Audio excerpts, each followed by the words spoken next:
반갑습니다. 오늘은 제가 아이폰 8을 산 기념으로 iOS 11에서 새롭게 추가되거나 바뀐 점 알아보는 시간을 가져보도록 하겠습니다. 첫 번째는요, 여러분 아이폰 사시고 나서 이렇게 처음에 셋업하지 않습니까? 근데 요즘에 누가 그거를 다음 누르고 있습니까? iOS 11부터는 빠른 시작이라고 하는 기능이 있습니다. 그래서 여러분 기존에 쓰던 iOS 11이 설치된 기기가 있으면 옆에 그냥 갖다 대는 것만으로도 이 기존에 있던 기기의 설정을 새 기기로 옮겨주는 기능이 있습니다. 두 번째는요, 기본 카메라 앱에 QR코드 리더기가 내장이 되었습니다. 물론 설정에서 ON을 시켜줘야 되긴 하는데 이제부터는 기본 카메라 앱에도 그냥 QR코드만 갖다 대면 바로 인식이 되는 그러한 기능이 생겼어요.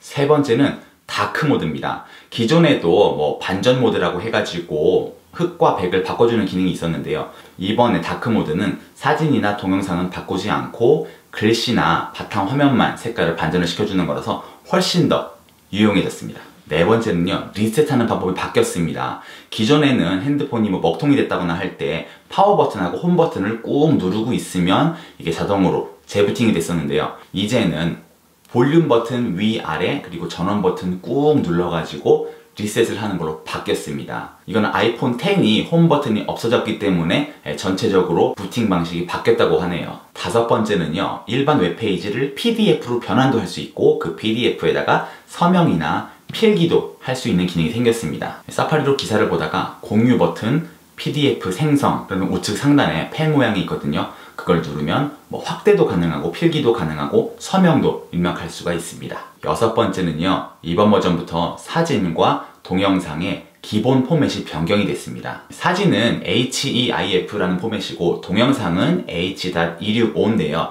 이게 사실은 용량은 훨씬 더 적게 차지하고 화질은 더 좋다고 굉장히 좋은 포맷인데 모든 기기에 다 아직 호환이 되지가 않거든요. 그래서 기본 설정은 지금 새로운 포맷으로 돼 있지만 어떠한 이유가 됐던지 간에 여러분들이 예전에 쓰던 포맷이 나는 좋아, 그렇다면은 카메라 설정에서 예전 포맷으로 돌아가는 기능으로 돌아가시면 됩니다. 일곱 번째는요, 한 손 줌 조작이 이제 애플 맵에서도 가능해졌습니다. 한 손가락으로 첫 번째는 짧게, 두 번째는 길게 된 상태에서 따닥 된 상태에서 위아래로 움직이면 줌 인 아웃이 이제 애플 맵에서도 가능하게 됐습니다. 여덟 번째는요, 애플에서도 이제 캡처를 하고 나서 여러 가지 필기가 가능해졌어요. 스크린샷을 찍고 나서 뭐 지도에다가 화살표시를 한다든지 아니면 뭐 그림을 그린다든지 그런 것들이 이제 iOS 11에서부터는 가능하게 바뀌었고요. 아홉 번째는요, 드래그 앤 드랍이 가능해졌는데요.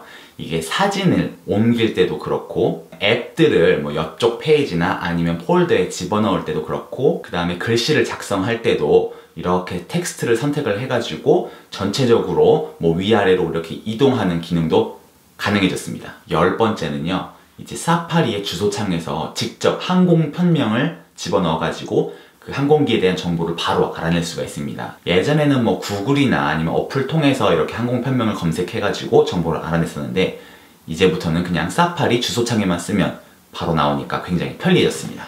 11번째는요, 기본 메일 앱에서 자기가 뭐 서명이나 혹은 그림을 그려가지고 바로 보낼 수 있는 기능도 생겼습니다. 사용 방법은요, 텍스트 삽입하는 곳을 한번 눌러주고 오른쪽으로 한번 스크롤을 해서 그림 삽입이라고 하는 버튼을 누르면 그 그림을 그릴 수 있는 판이 나타납니다. 그럼 자기가 원하는 걸 그려놓고 완료를 하면 메일에 바로 첨부가 가능해집니다. 12번째는요, 기본 노트 앱에서 이제 문서 스캔이 가능해졌습니다. 일반 서드파티들 쓰지 않아도 될 만큼 충분히 굉장히 훌륭하다 그러더라고요. 사용법은요, 메모 앱 키보드 위에 있는 플러스 마크를 누르고요, 도큐먼트 스캔을 누르면 바로 카메라가 뜨는데 이게 정확하게 위에서 안 찍어도 약간 측면으로 찍어도 지가 알아서 사진도 찍고 그 다음에 이렇게 각도도 조절을 해주는 기능이 굉장히 마음에 들었던 것 같아요. 마지막 13번째는요, 여러분 아래에서 쓸어 올려가지고 나타나는 컨트롤 센터에서 와이파이나 블루투스 많이 끄시잖아요. 기존에는 거기서 끄면 그게 진짜로 꺼지는 거였는데 iOS 11부터는 꺼지는 게 아닙니다. 현재 연결된 기기들만 접속 차단이 되고요. 사실 그 기능 자체는 계속 켜 있습니다. 에어팟이 됐던 에어드랍이 됐던 아니면 뭐 컨티뉴이티 이러한 기능들은 사실은 와이파이나 블루투스가 켜 있어야지만이 서로 연동이 되고 작동이 되거든요. 그렇기 때문에 애플 기기들 간의 기능은 계속 살리면서 지금 연결되어 있는 타 뭐 와이파이나 블루투스 기기만 이렇게 연결 해제를 시키기 위해서 그런 식으로 만들었다고 합니다. 정말로 이건 전부 다 끄고 싶다 싶을 때는 설정으로 들어가셔가지고 예전처럼 꺼야지만이 실제로 꺼지는 겁니다. 그래요. 어떻게 잘 보셨는지 모르겠네요.